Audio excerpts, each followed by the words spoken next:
Good morning. This is the New York City Board of Standards and Appeals public hearing for July 11, 2017. Before we begin our regular calendar, the chair would like to speak. Yeah, today I'd like to announce that it is unfortunately, sadly, the last hearing at which Commissioner Eileen Montanez will be here. And, yay, she said. And so this is a small special hearing, so not the usual crowd is here to hear, but because this is officially her last hearing, I wanted to say a few things, and I hope others will too. So Eileen has been with the BSA for what, 12 years? 10 years. 10 years. And I actually don't know how the BSA functioned without her, because she is so incredibly knowledgeable about all of the engineering issues that are her specialty.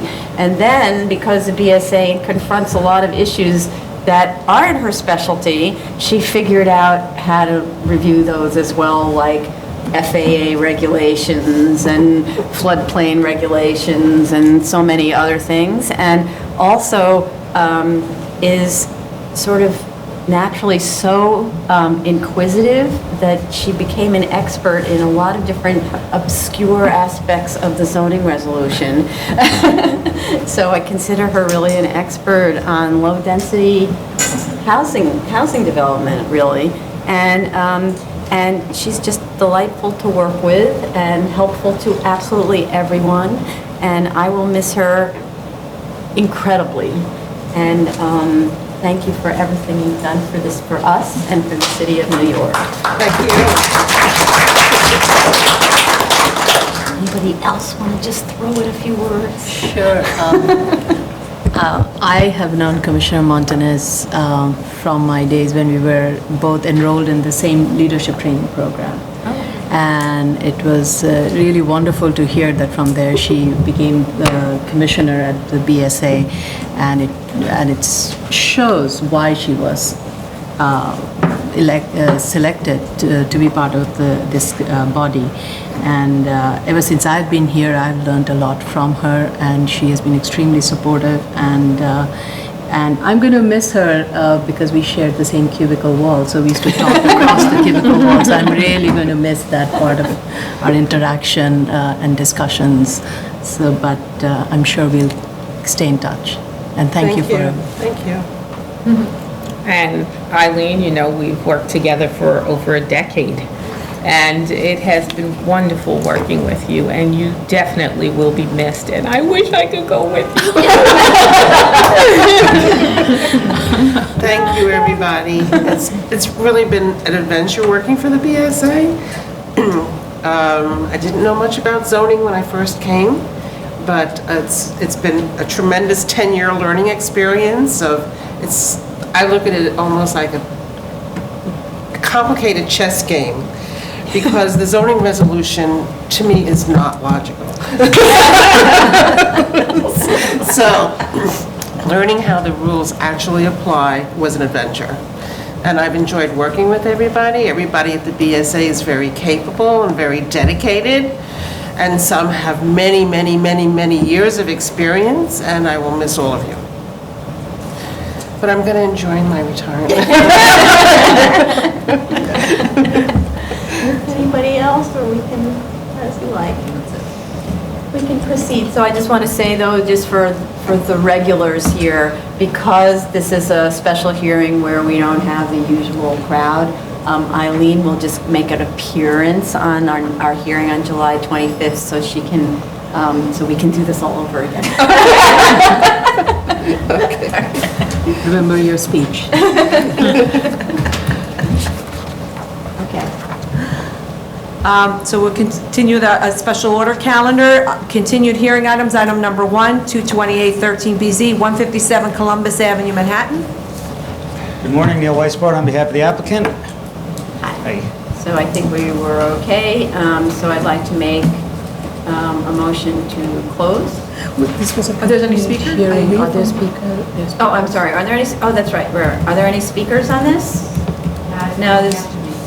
So this is 157 Columbus Avenue, the CrossFit gym, right? Yes. If anyone wants to talk about Are you neighbors? We might respond, but I think it's going to be... No, so the way that this works is this is a hearing, and we asked specifically that, thank you for reminding me, we asked the property owner specifically to put notices all over the place so that neighbors could come and speak if they have any issues with the gym, because otherwise we don't know if there are any issues. As far as we could tell from their testimony, there were no open issues.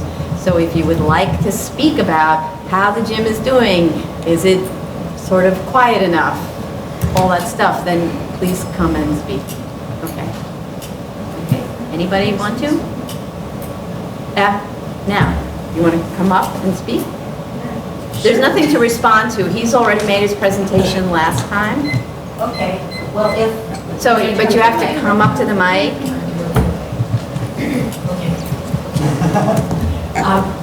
So I'm Jennifer Berg, and I am the board president of 45 West 67th Street, and we have our vice president and a former president as well here.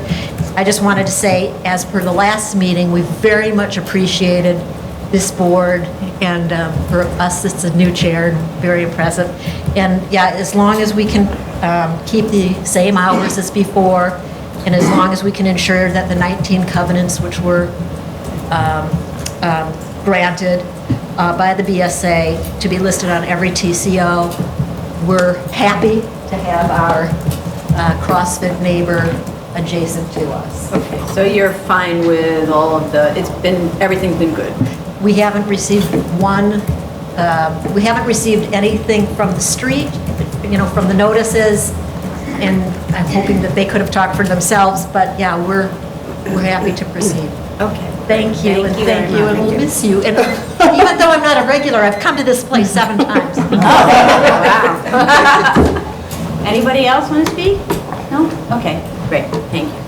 So then, I would like to make a motion to, are there any other comments from the board? Make a motion to close. Chair Promoter, Aye. Vice Chair Chanda, Aye. Commissioner Montanez, Aye. Commissioner Otley Brown. Aye.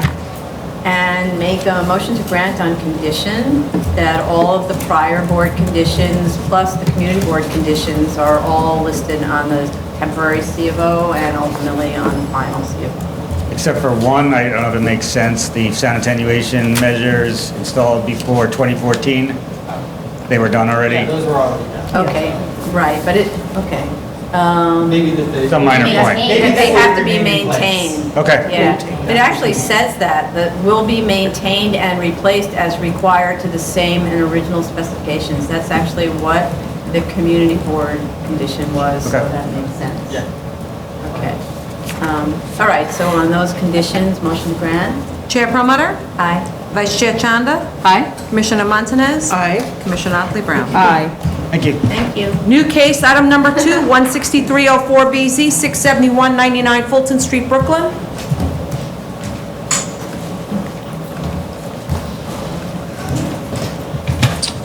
Good morning, Todd Dale for the applicant. Good morning. We Wanna need to move the mic up, reopen this Tom, a before you little? speak. What? Move the mic up a little, Todd. So for a motion to reopen? We have to reopen this new? Yeah, it was closed and voted on. Oh, that's right, for the prior extension of to- term, that's yeah. right, sorry, forgot.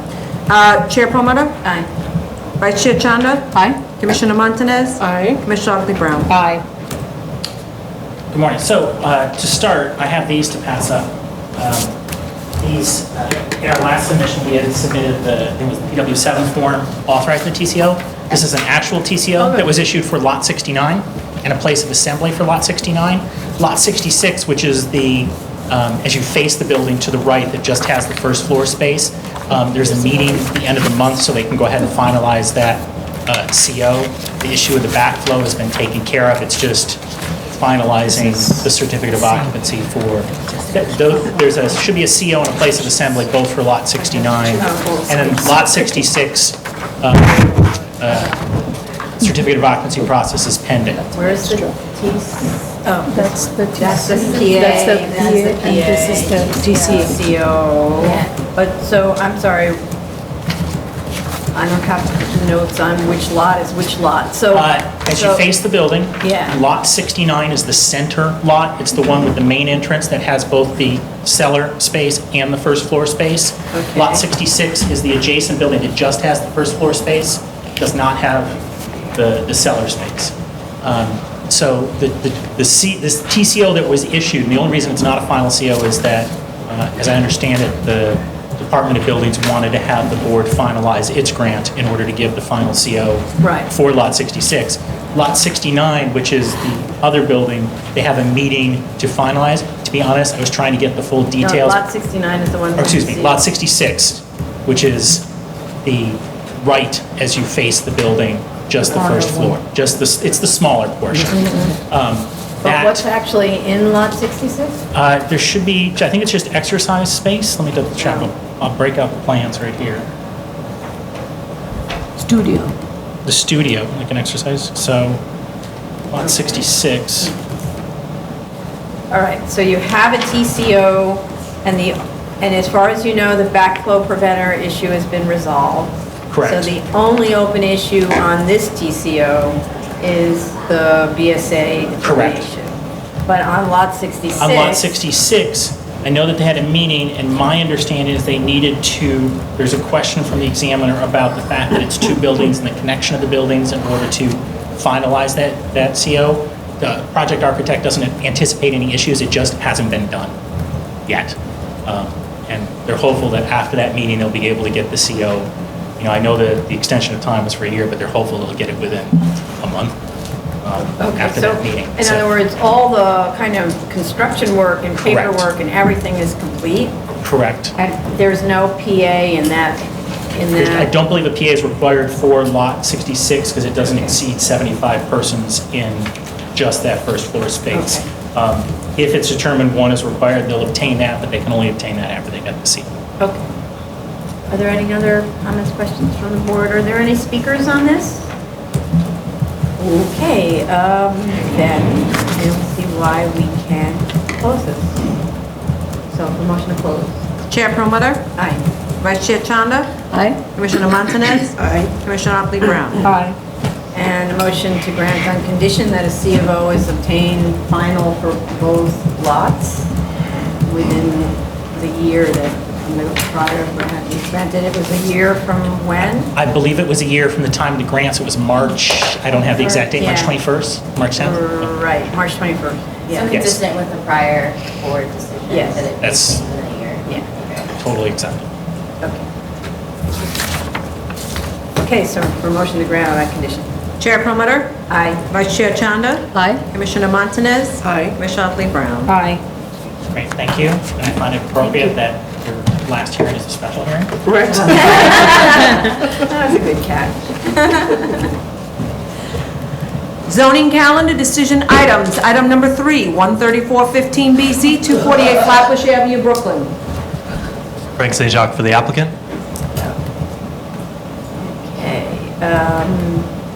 Okay, we did get the, finally, the sprinkle proper affidavit and the other affidavits. two Yeah, affidavits and signed in the state of New York, et cetera, by... Yeah, and the one that was signed in New Jersey was certified, which I very much appreciate, consistent with New York State's and Good, wow, okay. So I think that was it. So with fire department, yeah, I mean, that's what you wanted in the affidavit. Good morning, Madam Chair, Commissioners. Wait. Commissioner Montanez, I'm going to miss you, but then again, they're going to miss me, so. That's true. It's all about you, isn't it? It's always about, no, I share. They're going to miss me missing you. The affidavits were received by us via email. They were reviewed, they're acceptable, and we have no objections to the Right. approval of this. Thank you very much. Okay, so assuming no other issues, then I'd like to make a motion to close. Was this already closed? It's. Oh, it is. Oh, it is closed? That's right. Oh, Yeah. what? Oh. All right, so then, motion to grant. Chair Promoter, Aye. Vice Chair Chanda, Aye. Commissioner Montanez, Aye. Commissioner Otley Brown. Aye. Thank you.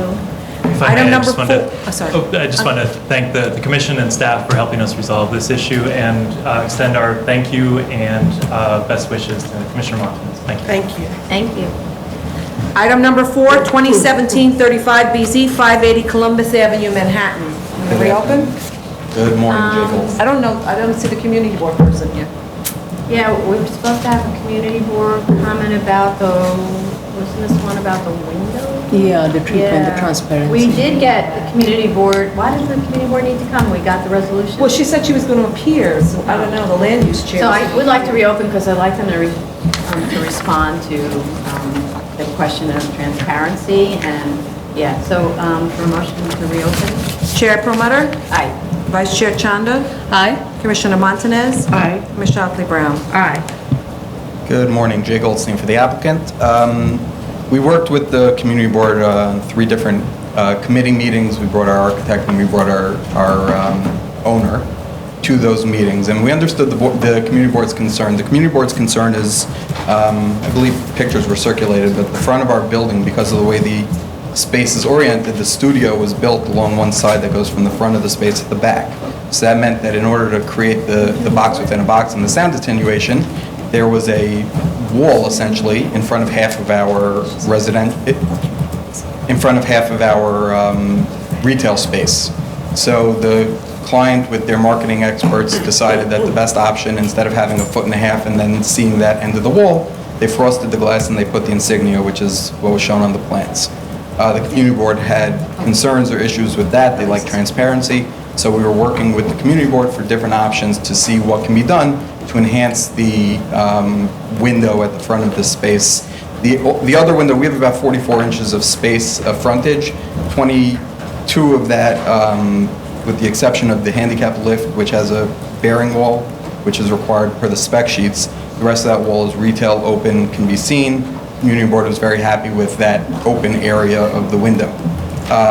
The suggestion or the compromise reached at the last community board meeting, and what was ultimately decided on and voted upon to approve, was that this portion of the portion of the window by the studio, so we're going to remove the frosted glass portion, and on the back wall, which is the studio wall, come up with some sort of design with lighting and with, there was talk of this wallpaper. We have a very expensive custom-made wallpaper on the interior of the space. There was talk of putting that on that outside wall as well. We're currently working with our marketing experts to just tweak the design to make sure that it works. We've spent, a lot of money on this brand and on this design and on this space, so we want to make sure that it works, and we just don't want to slap something on that would look silly, if not alleviate the immediate concerns. But so you're working back and forth with the community board on this? Well, Paige from the community board's here, we came to a resolution at the last community board of this wallpaper. We're working on implementation of that because it's not so easily accomplished, but we're working on that, and once it's up, it'll be there. The community board will have, obvious proof of it being there because it'll be there. The second question was with regard to the handicap lift. Our spec sheets, and the reason it was built out the way it was built out, is that the spec sheets from the lift company said that we needed a wall that connected from the ceiling to the floor in order to support the lift. We told them that we would go back and speak to the lift company to see if there's any way to reduce that bearing wall. We obviously don't want this, as the chair and the boards mentioned. ADA is a wonderful thing to accommodate people that need it, but at times it does impact the aesthetics of properties. We'll work on that wall. If something can be done to reduce the wall, we'll reduce the wall. We don't want it in our retail space. We'd rather have an open window into our retail space. But all of that, we had the community board hearing on July 5th, and last week, I think the majority of New York was away. So it's been hard getting in touch with anyone prior to this hearing. But we're committed to working on the conditions that the community board raised. Okay, so if in the resolution we make reference to the community board resolution and the community board conditions, because they won't be our conditions, right? That's fine. The only thing I would ask though in the resolution is that it not be specific as to this specific wallpaper or this specific, because it makes changing that wallpaper 10 years from now, we have to come back to the board and change it at the board. So it can be open, transparent, we can work on language, I'm happy to do that. And once we had that meeting at the community board, my client actually, it triggered her creative juices, and she liked the idea of more lighting to pop the logo, things like that. But I'd hate to have to come back for a modification to change the wallpaper. I don't think they mention the wallpaper in the resolution. So maybe, so you know what, I think maybe this is, council will do a little distillation of what it says. Yeah, in that's the- fine. In the community board resolution. Well, the It's just community board kind of person to is here, note- so. Yeah, I just Yeah. want to talk about, just in the resolution to note the community board had these conditions. Right, Just and- so that we have that there as a That's record. no problem, and right? we mentioned at the community board at the Right. general meeting that we anticipated that being a part of the board's conditions. They asked how would this be enforced. It can be some iteration referencing the community board conditions is fine, and if we don't comply with that, it gets brought back for a compliance hearing if the community board, if we don't comply and the community board calls it in. Is suggesting that we actually make it a condition that they follow the community board's recommendations. Can we do that? I'm not suggesting that. We can adopt the community. Yeah. I thought that's what you were suggesting. No, she was saying. No, I was just note saying them, as but not a adopt them. notation, so it's in the record, but it Yeah. can be one of our conditions because we don't generally regulate. All I was saying is that it's, we're going to endeavor to try and meet as well as possible, meet the conditions of the community board. Okay, I would hate for it to be so specific right, understood. that it creates a situation where we get locked I up and think have it's to come just back. more of a general reference, community board comments about transparency and whatever it is you can get in a short whereas clause. Okay. That's fine with me. Are there any other comments from the board? Paige, you want?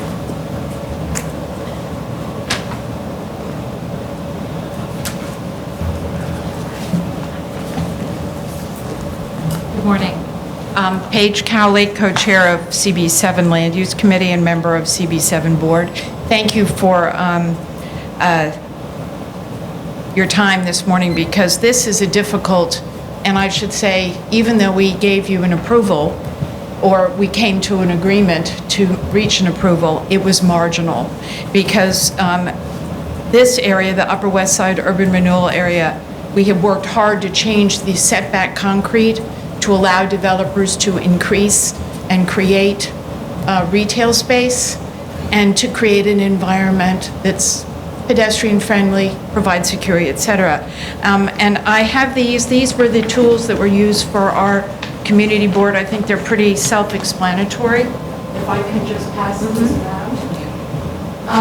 What we're facing with, and I think there are two issues here. One is, this is actually a legalization. So this isn't the first one that we've faced where an applicant comes with a great idea, fitness, it's wonderful for the community, we love that, but it's a fait accompli. And in this particular case, we felt that the applicant, had they come before us, we could have diverted and prevented a lot of this discussion. We've met with them 3 times. Jay and I are on very friendly terms because we have met a lot and talked.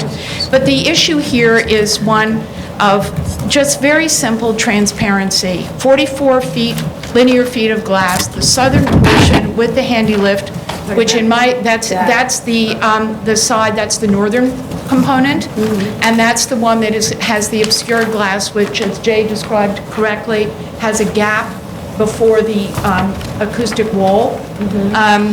And we had suggested that maybe they treat it like a sound studio and actually build a window in a window that they can control for privacy of their patrons. That was, I think, meeting number 2. The issue, Control, you mean with shades or something? well, they could just pull curtains or something down. It's a very, I have to say, of the physical culture establishments that we've looked at, this one is beautifully executed. The detailing is great. The patrons are friendly. But the thing is, it's with another physical cultural, well, it's not, it's a yoga studio that also has obscured glass. We now have about 75 feet of opaque treated glass, and it doesn't do anything for the neighborhood. This store was previously Bella Luna, which has now moved down the street happily. They're still in the neighborhood. So anyway, point 1, transparency is our goal. The second thing is legalizations. They really must come before the community board so we can at least tell them what our concerns are so they can do it from the get-go.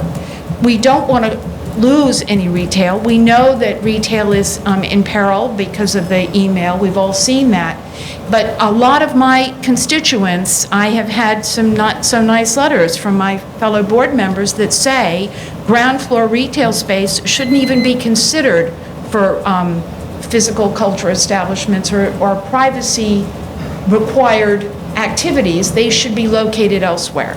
So the reason why we wrote this rather peculiar resolution, my attorney co-chair was away, so hence the architecturese, is that we would like, it doesn't have to be a commitment to us, but a commitment to the community, and we leave it for you guys to figure out the appropriate language, that they do make some modification, at least to 50%, the southern component, where they can lower the lift. As an architect, the specs that we were given were the standard specs from the Handy Lift Company, New York Lift, or whatever they were called, but they can make modifications. So we think that at a very minimum, that should be done. And then, again, encourage them to, I mean, you don't need to have privacy all the way up. They could cut things back. And our argument for the soundproofing, last point, and then I'll be quiet, is that this Columbus Avenue is a truck route. And now, with it being necked down to 2 lanes of moving traffic, is really noisy. So the idea that it has to have a soundproof wall facing the avenue was an anathema to many of my colleagues. They understand the concept of a box within a box, but you're on the ground floor facing a noisy street. Maybe in this case, they could cut it down from the ceiling to create at least some indication of some light bouncing out into the street. And again, thank you. If you have any questions, of course. But this one's problematic. And if Richard Ash, my co-chair, was here, he would, I'm the nicer of the two today. So just know, and we like Jay, because he does behave. So I just want to say that we're trying to find a solution, but I feel powerless. So I'm at your mercy to interpret our goals into what you guys can live with, okay? Thank you. Okay, are there any other speakers on this? Thank you for coming. I like the YouTube video because I show that specific comment to my wife. We understand the community board's concerns. We did go back a number of times, and Paige has really been wonderful throughout a difficult situation. We have made the commitments which we've discussed, the design and the execution of which are being worked out given the efforts. Technical issues. The question of making that transparent front wall, the box within a box, is not to separate the noise from the outside to the inside of the studio. We're in a mixed-use building, so the box within a box, if compromised, would impact the neighbors upstairs. So that was the first reason we thought it could not be done. The second reason is this is a fitness studio. People want to work out in whatever clothing they want and don't want to be seen from the outside. So if we put a window there, we'll pull the shades. Chances are the shades will go down, like next door, which is a Pilates studio, not under my client's control, not my client, so. But we are committed and we do understand their concerns, and we'll make the efforts. What kind of activity is this that it needs a box within a box? It's not a... It's a high-intensity interval training. Oh, It's not okay. CrossFit, there's no heavy weights being dropped, but they are running and circuit training, and it is an intense workout. A lot of sound system? You'll generally have, I think there are 20-something patrons who come in during a class, maybe 27. You'll have 2 or 3 trainers in the space giving microphone instruction. You'll also have music, so the box within a box is an important part of this studio. We did spend upwards of $400,000 on this box to ensure that nothing is transmitted above. So. Okay, so any comments from the board? Any further? Okay, so I'd like to make a motion to close. Chair Promoter? Aye. Vice Chair Chanda? Aye. Commissioner Montanez? Aye. Commissioner Opley Brown? Aye. And I'd like to make a motion to grant, but on condition, that the applicant works with the community board to increase the amount of transparency at the storefront, consistent with the community board's resolution that we'll refer to in the resolution. Where feasible. Yeah. Okay. Well, yeah. I mean, you're going to work with them. So that's an Correct. iterative, maybe we'll say it's an iterative process, because obviously, if the wheelchair lift can't be modified in a way that's ideal, maybe there's another way of modifying it, right? If there's changes to the plan, this gives us wiggle room to do this. Yes, yeah. So, Okay. you know, right, because we're going Right. to stamp plans, but if Oh, that's a the good change, point. we'll have the resolution. Right. and just- So if you end up moving a wall back or something, problem. then we can do that by letter. Okay, great. Right, okay. Okay, so on that condition, a motion to grant. Chair Promoter? Aye. Vice Chair Chanda? Aye. Commissioner Montanez? Aye. Commissioner Otley Brown? Aye. Thank you very much. And Thank Commissioner you. Montanez, it's been a pleasure. You've been here since my first day on the job, and I appreciate You were your, working for someone else. I was working for someone else. You've seen me grow up, get married, have kids. So I appreciate your guidance and your help and criticism at points throughout our career together. Have a wonderful retirement. Thank you. Thank you. Continued hearing items. Item number 5, 2016-4167BZ, 4180 Ocean Avenue, Brooklyn.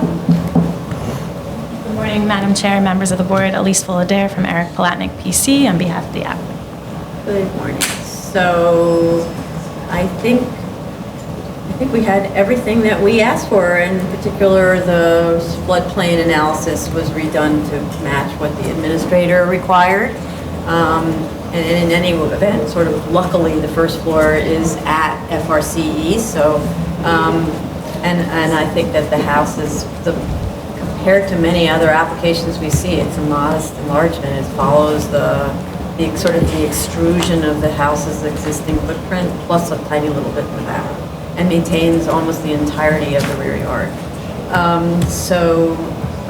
But are there speakers? I think there's a speaker on this.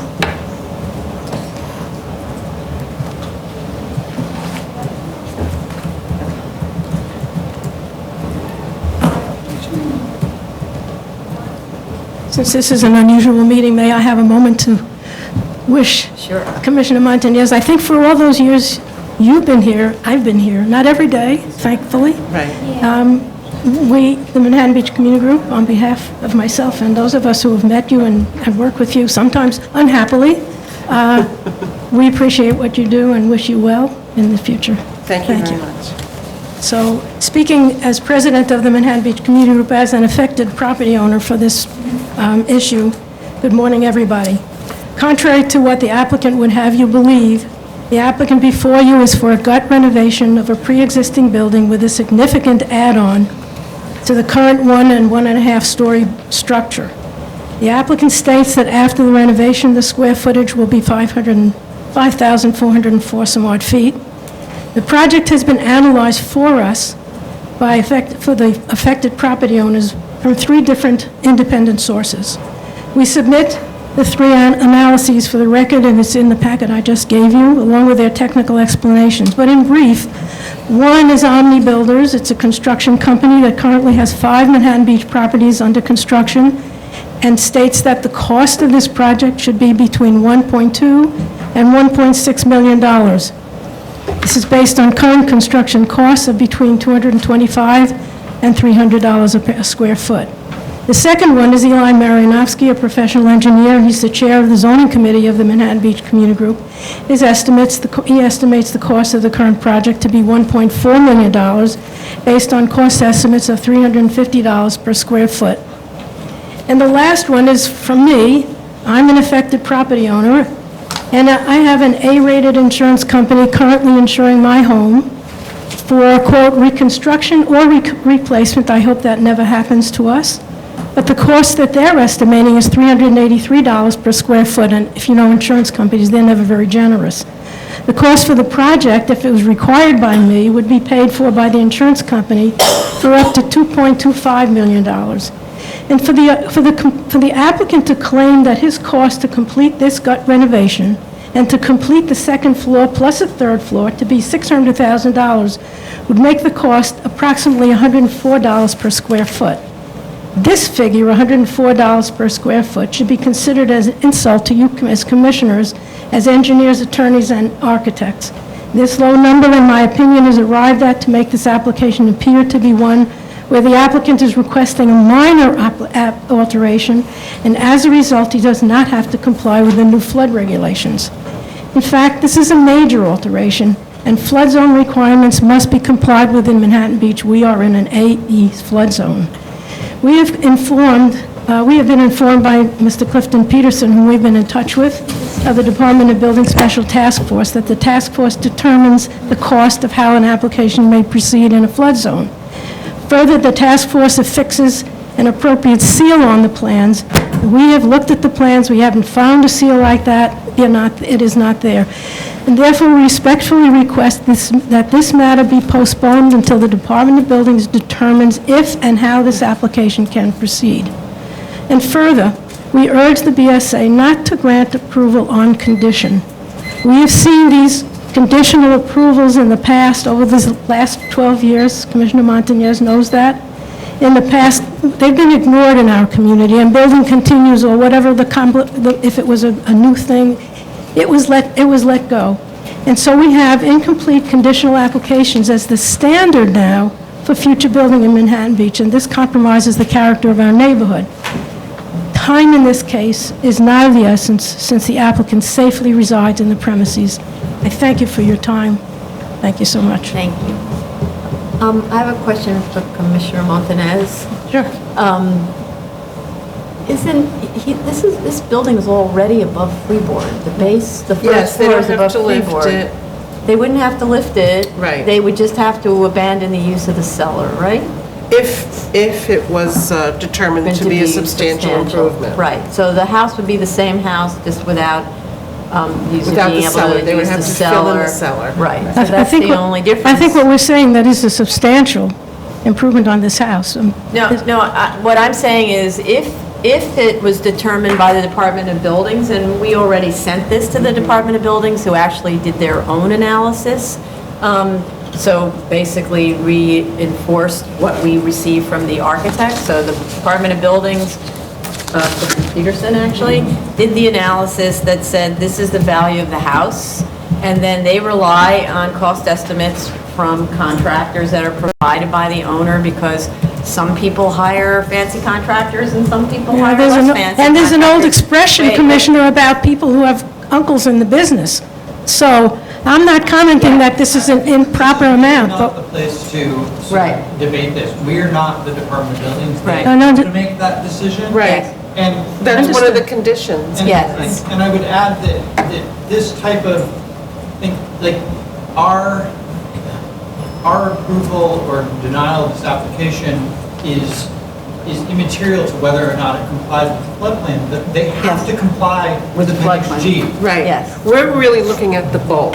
Right. We're looking at the bulk, and relevant to that is, even if it was determined that the building was a substantial improvement, it wouldn't look any different. They would just be filling in the cellar according to whatever the rules are, Appendix G. So from our And maybe putting in analysis. some flood vents, et cetera. Right. So Well, our that's what- well, analytical. that's Sorry, exactly you can- what- Yeah, I'm please. sorry. Our analytical process is the same, because the house won't change. In other cases, where it was determined that maybe this house, because the house is located so far below freeboard, in that case, we needed a final determination from the buildings department, because we didn't know if they were going to be required to lift the house another 5 feet, in which case the massing would be totally different, and we'd need to look at it like that. But this house doesn't change from its basic bulk, whether or not it's a substantial improvement one way or the other. And it has to comply with Appendix G, because those are the codes. We are not waiving Appendix G. So that's the whole point about this special permit. We had Department of Buildings review it to the extent that they can do it with us during this hearing process, but it still has to go to the Department of Buildings for a full code compliance review, code and zoning compliance review. And the only things that are being waived here are those requested things that are that we are authorized to waive under the 73-622. Okay, then, understood. And in this particular case, they have mechanicals in the basement. Right. They have other kinds of things in the basement that should never be there in the But so flood the zone. mechanicals will be wherever they go. We, again, don't review the location of the mechanicals unless, we don't review it unless it's determined, we've determined that it's below freeboard because it's clear. But in this case, they've provided us information that indicates that it's not a substantial improvement. And if the buildings department changes its mind, then they will relocate their mechanicals and so on. But that's not our domain, right? So, and where the mechanicals are doesn't affect the bulk of the building, right? That's why I didn't say So we're just looking it. at the bulk of the building. Understood. Okay, so that's it. The major question is that the buildings department, if you say they've looked at it, there's no stamp on these No, plans. the buildings department doesn't stamp it. We send the drawings to Clifton Peterson to get from him a very preliminary analysis to make sure that we're understanding it in the same way. Eventually, it's going to need stamps. It's going to need all of those things from DOB. We don't manage that. Okay, so is your final resolution going to be on condition that DOB does these things? It always is. There's always a condition that it complies with all the rules and regulations. So Okay, it must. Well, we've seen that happen in years gone by, where someone had to take a part of a wall down, never took it down, and then you have the same applicant coming here and saying, oh, well, this is what you've had Yeah, before, but so. again, in this case, I don't want to beat the dog. It's just to Okay. say that the massing won't change Okay. if they have to make changes in order to comply with a substantial improvement determination. The massing won't change. We're not looking to have them not build. Okay, But we want to that's be it. sure So that it's it's up to compliant. DOB to Okay. do the analysis and the architect to submit their analysis and so on. And if I might just say he's left, I wanted to say something to the fire department. He's been here for the 12 years that I've been here, so I hope not to have to come back. It's been very nice seeing you all, but I don't really want to come back. Thank you. Okay, thank you. What do you want to do? Close it? Close it? Okay, so, any other comments from the board? Okay, so I'd like to make a motion to close. Chair Perlmutter? Aye. Vice Chair Chanda? Aye. Commissioner Montanez? Aye. Commissioner Otley Brown? Aye. And a motion to grant, and as we do on all of our resolutions, on condition that the project comply with all the codes and regulations, including Appendix G, which is required. What about walls indicated to remain on the plan? Yes, and, well, in this case, there's very little removal, so it's not relevant. Chair Perlmutter? Aye. Vice Chair Chanda? Aye. Commissioner Montanez? Aye. Commissioner Otley Brown? Aye. Thank you very much. Thank you. Good luck to Oh, sorry. Thank you. Commissioner Montanez. This concludes the morning calendar. We'll resume at 1 o'clock for the afternoon zoning calendar.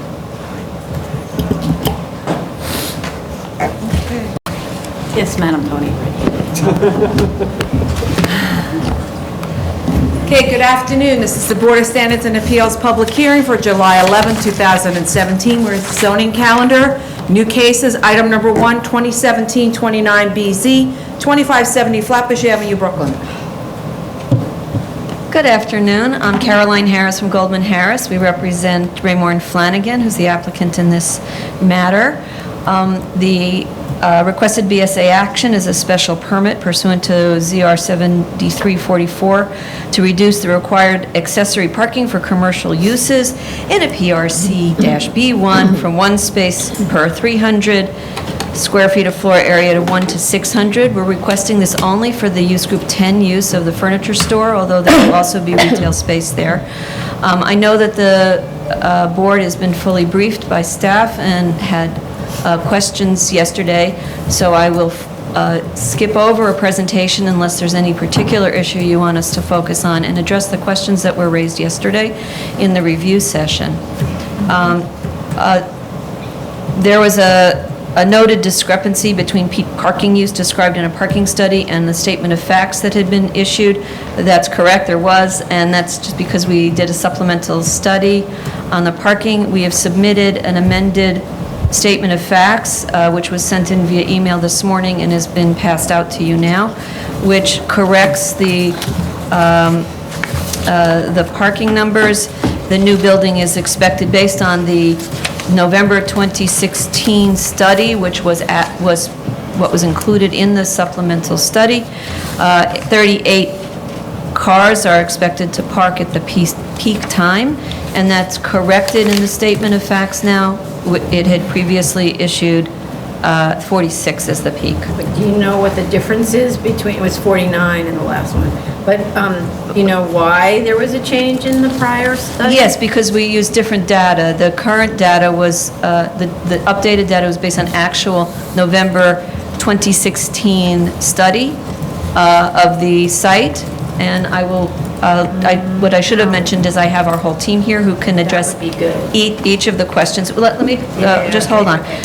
From our team, we have Michael Curley from PHA Associates, the traffic planners, Carl Weiberg, the architect, Lawrence Keller from Whitestone Associates, who are geotech, and Adam Fumarola, who's Raymore and Flanagan's Senior Director of Real Estate Development. So why don't I answer the questions we can, and then I'll have the experts come up to address each one, if that's okay? A question was raised about shielding a separation between pedestrians and the parking lot. It wasn't on the plans, but as a matter of course, Raymore and Flanagan does put a barrier of some kind, a railing, and so we've annotated the plans in two ways. One is to address... Carrie, take the microphone with you. One is to show a 42-inch high pedestrian railing along Avenue V, and either a pedestrian railing or planting along Hendrickson. On our rendering of the proposed facility, do we have the back? We have the back one. Oh, we don't. Okay, there you'll see there would be bushes, hedges as one alternative. There's a rendering that somebody will show us? Do we have the rendering here still? It's coming. And in addition, another change on the same plans I mentioned is the direction of traffic. The red triangles were only meant to indicate where the entrance, where the curb cut was, not direction. We've modified it to show that directions are in two-way traffic. The DOB, there was a question about the DOB objection, stating 144 were necessary, and the application's only 141. We've reduced the size of the facility, reducing the required parking. We had discussed this with staff, and it was agreed that a new objection wasn't needed for that minor a change. And finally, there was a question raised about preventing outside parties from using the parking lot. The parking is hidden from Flatbush Avenue. I mean, it's behind. And there are other buildings on the same block. If it were to become a problem that outsiders were using the parking lot, Raymore and Flanagan would deal with an enforcement. We don't expect it to be a problem because of the access being directly where you're coming in. You'll see you're going into the Raymore and Flanagan or the retail space, but they would deal with that on an operational basis. So if there are no other questions, I'm happy to turn this over to our traffic expert, Michael Curley.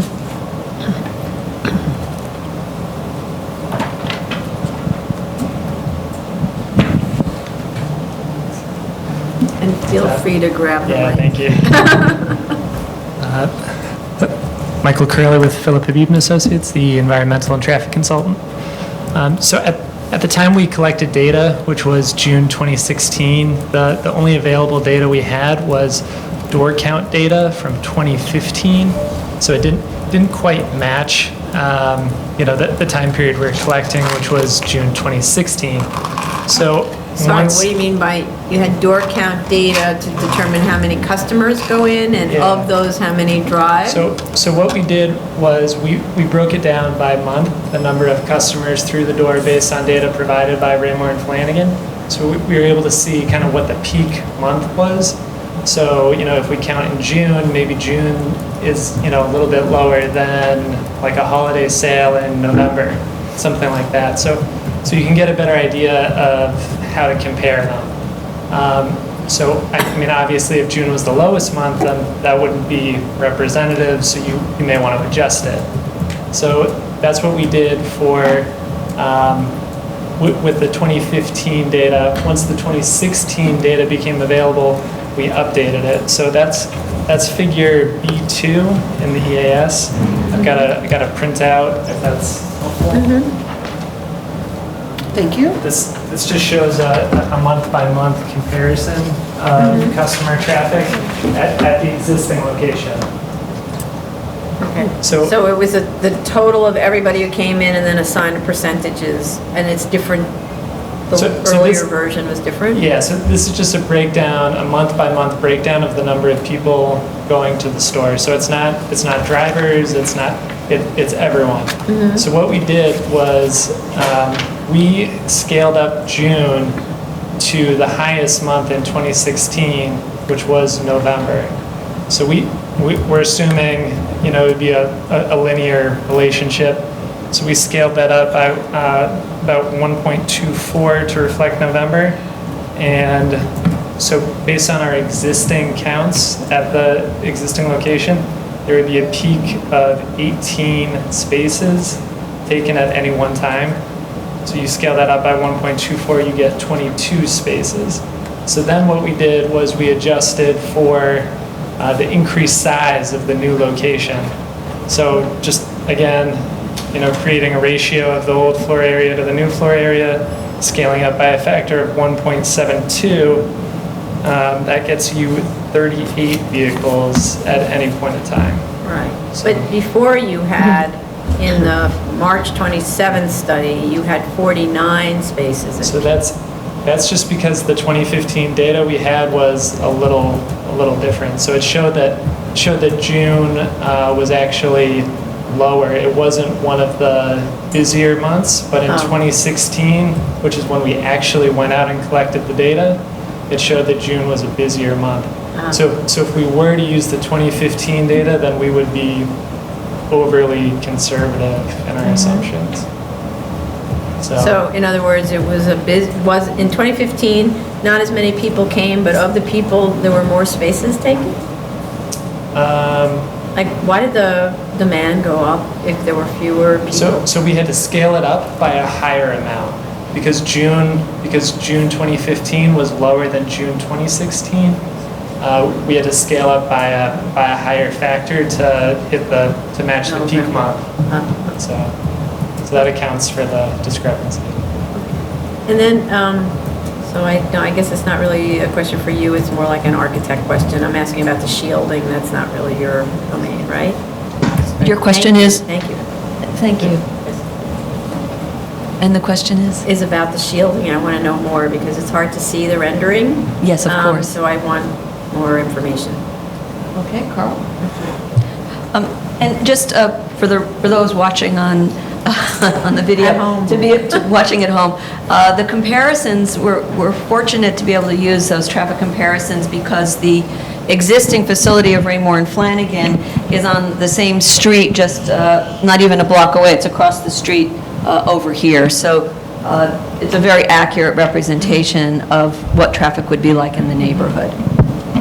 And for the record, I checked the math, so I came up with 38 cars as well, 38 demand, based on, like, how did they get that factor? I did the math and I got the same factor, so that's why I was so confused. How in the world would you get 49 spaces using that factor? So Okay, now Carl Weiberg from S9 can address the railing, pedestrian railing, and the on Avenue V, and the either pedestrian railing or landscaping that would be on Hendrickson.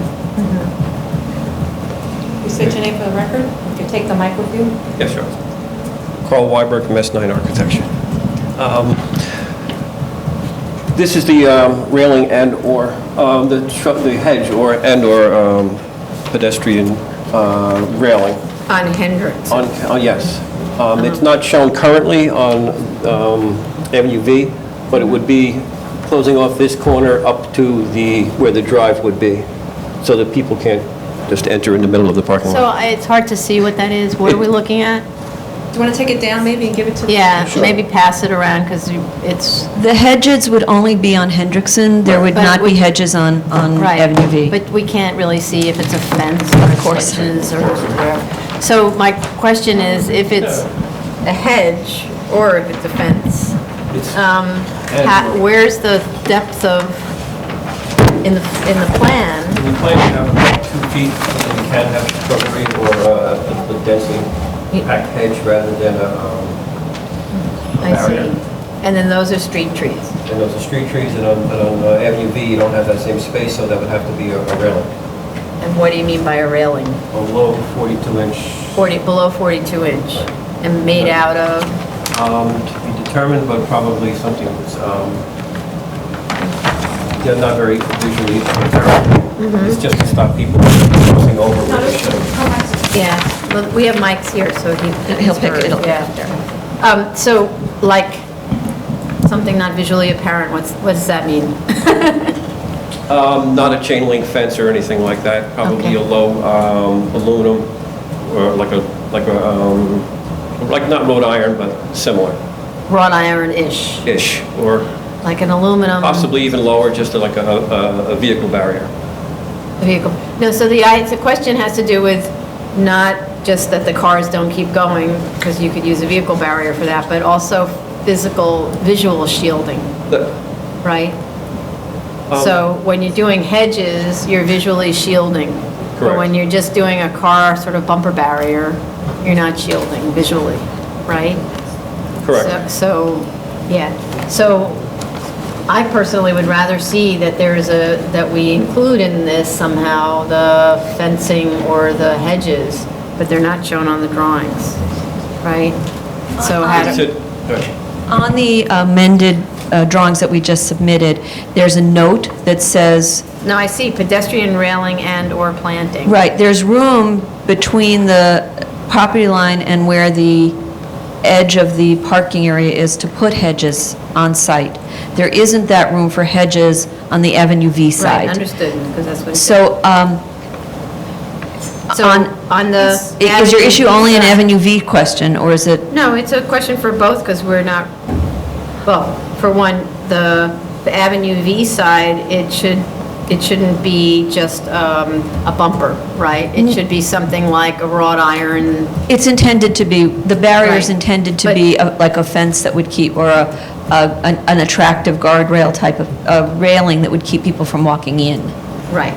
So, but the question is, how do we get it on the drawings? More than like a low decorative brick wall. Yeah, I was thinking more That or would if match the brick face that's on the walls, I was That would be- thinking. yeah, would be okay. nice, That's right? exactly what I was thinking, Where- it's like a low... A low brick wall that low matches. brick wall, and with probably some, that'll also hide the bumper. Understood. Why don't I have the Director of Real Estate come up and address that? He's right here. Go ahead. Can I ask a question? You suggested that there will be planting along Hendrickson. Will that wrap around for that little portion along Avenue V where there is that square box in the corner? The square box in the corners are planted. There's, I think, I believe a tree in those corners. So, because it's not shown on the No, drawing. no, See, it's not, I'm sorry, Carl, to contradict the architect, but the tree plantings are on the sidewalk. They're not in board of the property line. So I guess my question is those boxes, that box that... This box? Right. Can that hedging, be wrapped around that? We have a... You have a... You have to come and speak it to the I'll have mic. Adam Oh, you do? You have a Fumarola planting who- plan? Oh, well, that's what we're talking about. We're talking landscaping plan, that's when the I'll landscaping... have Adam come forward with his landscaping plan. It's Marjorie's favorite.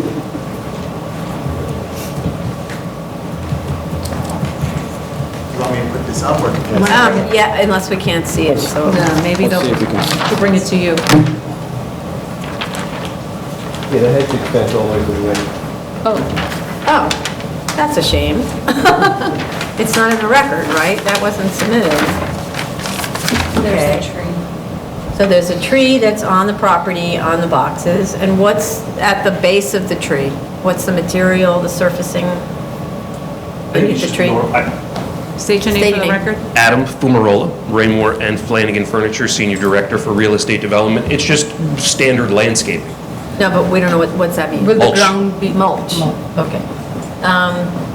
Because that is exposed to the sky, right? There's no... Correct, that's right. Okay. It's out from underneath the cantilever of the second floor. Right. So then that could be more than mulch. We've talked about mulch as being less desirable than having Stone, planting. I'm happy to entertain suggestion. Okay. The planting that you're seeing is DOB code compliant, so that's why it's there. DOB code compliant in what way? I'm being told by the head of our construction group that that's what the For Department of Buildings visibility? wants, that's what they've requested, that's what we're giving them. Okay. So these drawings don't show the railing on the Avenue V side. So I don't think that these kinds of changes, because this has never been submitted to us, right? So, and we need the landscaping plan as part of the set, and it should show also the wrought iron or brick with, what was the idea, brick till what height? I think just that we found there's just a little concern about height, that it not be too low. I know this might sound strange. We don't want people trying to step over something and trip. We'd rather it be the 42-inch, full 42-inch. If you're trying to climb over that, then that So may is be... it possible to have like a low brick base with like a wrought ironish fence on top? We can certainly come up with a spec. That allows like for that visual. Yeah, I can tell you what we're proposing is something we use at, a bunch of our other showrooms. So it is aesthetically pleasing, it fits with our own aesthetic, but if you're looking for something a little more robust, we can certainly get back to you with a Because spec. we're looking at shielding, that's what the real issue is. Like your hedges are shielding so we don't see the cars, right? Right, sure. Whereas an open wrought iron Okay. fence doesn't do that. I got you. That's why the idea of a low brick wall that shields as much as you can Okay, reasonably so do. this is not about blocking people from walking in, this is more visual attenuation? these are- Okay. yeah, this was- All right. it's a I think visual we buffer. misunderstood a little bit from yesterday. We thought it was kind of keeping people from walking through the parking lot. No, right. Hence the railing. Yeah, okay. Okay, so I think we're going to need the drawing modified so that we can see clearly what's going on in landscaping. If you can By the end of the do it week. in the next 35 minutes, we could put you on Unfortunately. second call. Could I Yeah, consult with? sure. Well, It's amazing what people back at the office can do. Yeah, really nothing. It's 2 notes. A line there and some notes. And what you want to be your ground cover. Yeah, and the ground floor like that juniper, that low. Yeah, the juniper, low, that pineish works. kind of low growing. Yeah, yeah. And this is 4-foot wide planting strip with 120 boxwood, 2-foot spacing. That's we would be able to submit yet another 007 drawing with an inset that shows the specs. Do you want the full landscape plan? Yeah. Okay, so we can submit the full landscape plan, tomorrow, by tomorrow even. with No, the idea was if you could do it in 35 minutes, Well, then- we can't draw in 35 minutes, we can't draw the If there was the brick- somebody back at the office, you could. We could do a notation, we'd certainly be able to annotate it. Low brick wall with metal fence. We need it on this, which is already produced. We could do it right here on that one and submit that, and then follow up with electronic submissions. I don't know if that works, does it? You mean by hand? Well, you need the architect. You need the architect to sign and seal. We can't Let me, accept drawings. hold on one more moment, please. We appreciate the Given to us and then all of it. No, but it has to be submitted which way? No, because they're proposing to mark this up. No, they're proposing to change it manually. I would love to be able to say that we could, in 35 minutes, produce that and have it signed and sealed, but that will not be feasible. We would certainly be able to mark it up and initial it in some way that you know that that's a commitment, or put a condition on your approval that be... It's the good old days of the DOB. It's not the end of the world being for a decision on the 18th. Okay, good, okay. All right, so let's make it clear how you do it, okay? So those little boxes should show a ground cover, and we've had some success with this low juniper ground cover that grows very low. It's like 5 inches or 8 inches high. So that should be the ground cover around the tree on the 2 boxes. Just the 2 boxes? Yeah, right? And then along Avenue V, Yep. to the length that makes sense in terms of visibility for the drivers, which is really your parking consultant telling you how short to pull it. Then a low brick wall surmounted by the wrought iron fence. and then you've already called out the planting strip of boxwoods. So And we'll put those on a landscape plan. on this The same plan. landscape plan, okay? Yeah. Just in terms of material, you call it an iron fence, but is the material relevant to you? I don't know what they No, make it's fences. a wrought iron style, wrought iron people don't make as much, can be aluminum wrought iron. Yeah. Right, That's I- what they do now, yeah. I think we can do that without Yeah. problem. Right, I mean, those are Wrought kind iron of like. owners. Yeah. We got it. Sometimes people like wrought iron, it depends on who you are. Right, understood. Okay, we will be happy to submit that within... Immediately. Immediately. Yeah. So in order for us to, are there any speakers on this? Okay, in order for us to be able to have a vote on the 18th, which will be 3 of us, unfortunately, then you have to submit this material by like Thursday, right? I really appreciate your expediting the decision on this, and we're happy to submit this as soon as possible by Thursday. Great, and to the extent that you made changes on this other stuff, these should be officially submitted. They were submitted. They were submitted, but we Okay. need to seal them, so we'll resubmit they signed- the they signed 07. seal. 007 will have to be signed and sealed. We'll submit that also. But when you submit everything, the package should be complete, don't submit it in pieces, because that makes everyone Yeah, put a cover letter crazy. explaining what the changes, correct? Do we have an update on Take this with you. environmental? They accepted an e-designation? Okay. Right, so this will get an E designation because you still have open phase 2 issues, right? Yeah, Right, okay, great. We've accepted the designation, I think it was approved yesterday morning. Right, okay, good. Thank you so much. You're welcome so Do you much. want to close? Yeah, so with that, I would like to close this. Chair Perlmutter? Aye. Vice Chair Chanda? Aye. Commissioner Montanez? Aye. Commissioner Otley Brown? Aye. Thank you. And so we have a submit date for Thursday and a decision date on the 18th of July. Excellent, thank you so much. Item number 2, 2017-57BZ, 18-20 Bergen Street, Brooklyn. Good afternoon, Madam Chair, Commissioners, Frederick A. Becker, for this variance to enlarge the Mary McDowell Friends School in Brooklyn. Before we get into answering questions that were raised yesterday, I would like to thank the Chair, the Commissioners, the staff, Mr. Singer, Ms. Monroe, Ms. Prango, who's not here, for all of their efforts in terms of expediting this, both in the review and in the hearing. This is truly crucial. We have by getting us into the hearing today and possibly a decision, we are going to build New York City on the 25th, which has to have this completed before then in order to get the bonds and save us several $7 million worth of costs. So that is, it's not just the school year, but there is a very strong economic incentive for us, and it is greatly appreciated. Before I go into answering the questions, I'd just like to call Debbie Zlotowicz, who's head of school, to just thank you as well, and then we'll go into yesterday. And I just want to note for the record that this was submitted on March 2nd, so that means it's a 4-month turnaround from submission to potential. Very responsive applicant. Yeah, so it's possible to get in and out of here really fast if everybody's on the ball. So we have learned. And so thank you. Everybody, use yourself. Debbie Zlotowicz, I'm head of Mary McDowell Friends School, and I just really want to thank you. This is really big for us, this is important, and we are very grateful for your help and your support. So, thank you. Okay.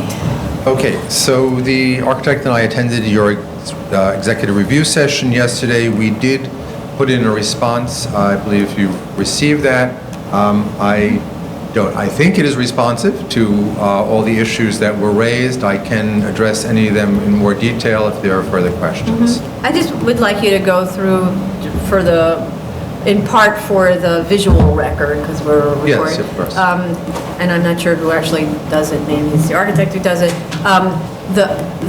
What happened about the meeting room that had the column in it, and so now the new meeting room is smaller than the old meeting room, and the new meeting room is used for offices as opposed to more classrooms. So that was kind of... All right, so Right. the meeting room was never utilized and never intended as a general meeting place for the students. It is a smaller room that is used for general reflection and silent prayer, as is customary in the Quaker tradition, and this being a Quaker school. As for those of you who don't know, they actually all just sit in silence and contemplate, if you will. So the movement of this existing meeting room, which has a column in it, was awkward, it was small, it's a low ceiling. So they are moving it into that separate space, so it is independent and there is no column there. The meeting room was never used as a general meeting place for the school. It could never accommodate the school. It couldn't accommodate the lower school. It couldn't accommodate all three schools. So 3 school buildings, if you will. So therefore, it is going to be the general meeting, the larger meetings will take place in the new gym, which is below grade and not part of this request and not zoning floor area. In terms of the... But just to stay there Yeah. for a second. So the new meeting room is 128 people. So then how does that actually work? That goes by a few classes go into the... Yeah, can you, somebody from the school would be better poised for this. Yes, no problem. State your name, please. Hi, my name is Jenny Parent. I'm the Director of Facilities at the Mary McDowell Friends School. So the meeting room that we currently have has a movable wall that's attached to a mini gym. When that is opened, we use that for our space as for General Assembly, and it did not fit everyone. So it was very difficult. And having the meeting room alongside a gym made it very difficult to have those silent reflection periods. In the proposed changes, the meeting room is turning into our library media lab. It will have a couple of extra offices along with it, but it is a larger IT and library space that will be used for classes. Okay. So then again, so with the meeting room right now, the proposed one, it fits 129 people, according to the building code. Correct. So I guess my question is, how do you use that meeting room? Because it doesn't have the full school capacity. So what we've done over time is we've split the elementary division into 2 groups, the older and the younger, and they meet as a group in that breakdown. So they will come together with the smaller group for silence, and then the older ones will come for silence at a separate time. Okay.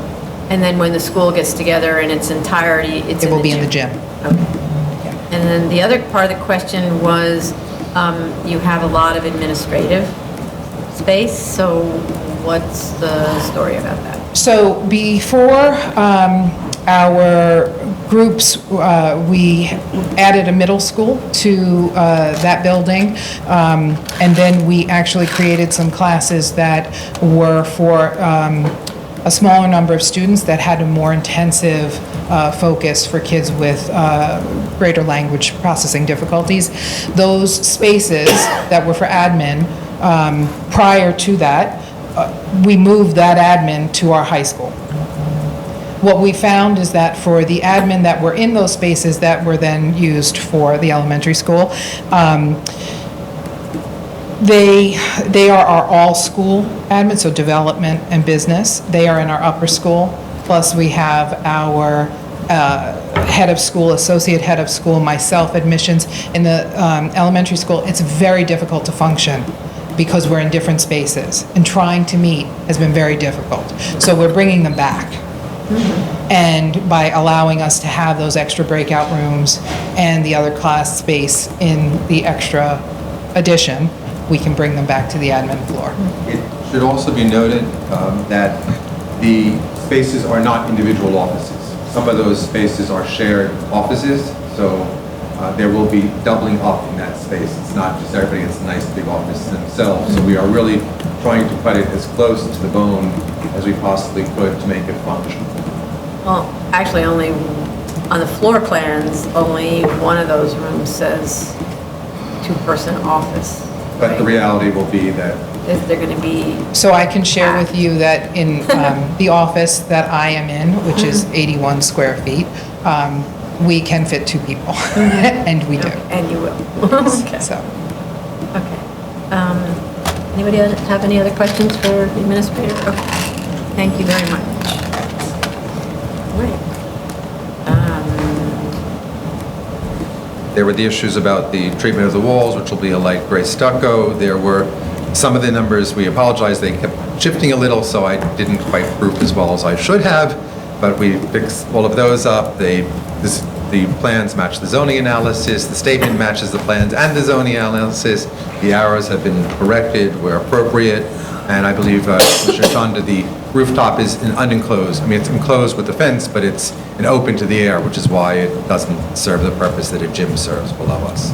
We often have gyms plus rooftops on school roofs. I mean, this is an area that is not well, there's not a lot of open space in this area, so they've been using the roof.